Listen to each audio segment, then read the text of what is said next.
Hey there, it's Sarah Mackenzie with Real Life, and today I want to really speak to you on what it means to connect.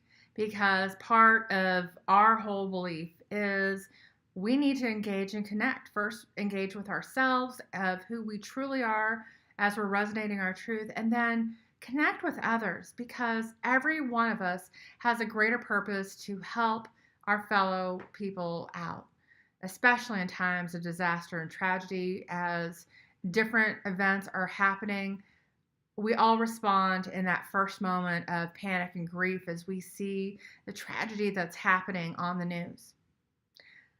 But what happens after the tragedy has ended and the news crews have left and Red Cross has left and FEMA is pretty much the only one still around who, unfortunately, because it's government bureaucracy, is dragging its feet. And also insurance companies dragging their feet because they're waiting on FEMA. And it's a vicious cycle. So, for all of us who are compelled to connect and help, what are we doing for those who have been forgotten because what happened to them is no longer in the news? So I sit on an advisory board for M625, which does business here in Texas as Jesus Burgers. And what they have been doing, what their mission is to be able to go help revive the spirit of the community by going and bringing in a grill, cooking up hundreds of burgers, feeding the community, and giving them something warm, a hot meal, and just camaraderie. They haven't been forgotten.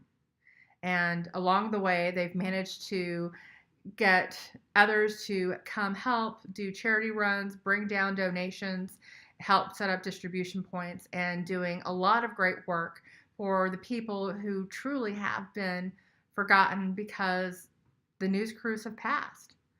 So this weekend, we are going down to Orange, Texas, and to Port Aransas, and we're going to do Burgers with Santa.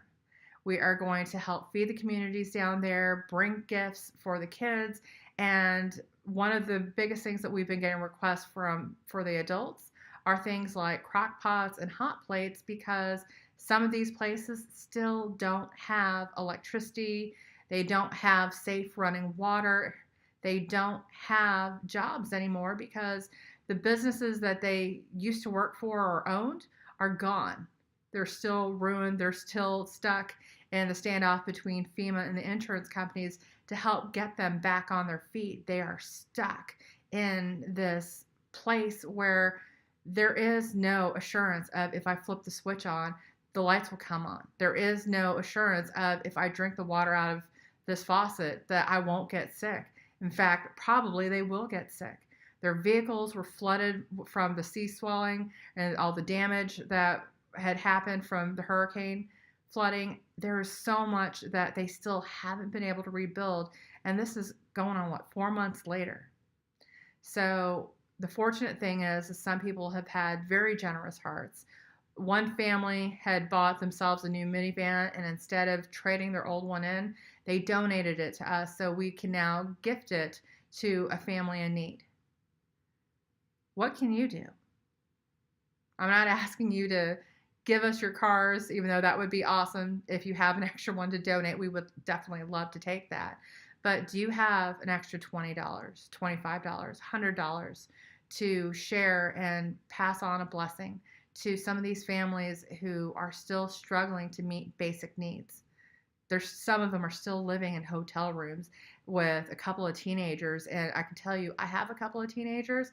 I would not want to be stuck living in a hotel room with them in one room with one bathroom for 4 months. I love them, but everyone needs a little bit of breathing space.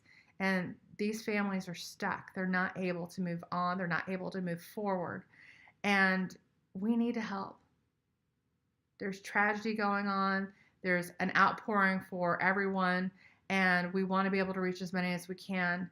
But we also don't want anyone to get left behind just because the news crews have left, just because their story is no longer making headlines. A lot of these communities have received help and are recovering, but Port Aransas, because it's across the bridge, Nobody wants to go across that bridge. It's too much. And over there, they only have one grocery store that is price gouging them. So it's crazy for a lot of these families who don't have a lot to begin with and are stuck to be able to think, here's something else where we can't do anymore. What if they can't rebuild?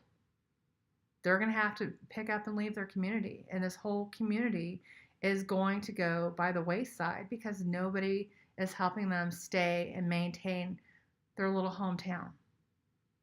So please, if you have any spare change, any spare money, want to buy toys, want to buy crock pots, want to buy hot plates, let us know. I'm going to attach or include a link in this posting of where you can gift whatever donation you're willing to give over to our PayPal account so you can help make a difference. This is tax deductible, so guess what? You get to write this off too. But let's do our best to connect and give back and serve your fellow brothers and sisters. Just because we can't see them, we don't have to pretend like they're not still hurting. We need to help and reach out and give back. So if you can raise some money, if you can get some toys, let us know. We'll come get them from you. We'll go pick up. We'll do whatever we can. But anything you do is going to be a blessing for these families. So thank you. Definitely take your opportunities to go engage with yourself and connect with others and serve your higher purpose. So you guys have a great one, and may these last couple weeks leading up to Christmas be fully blessed.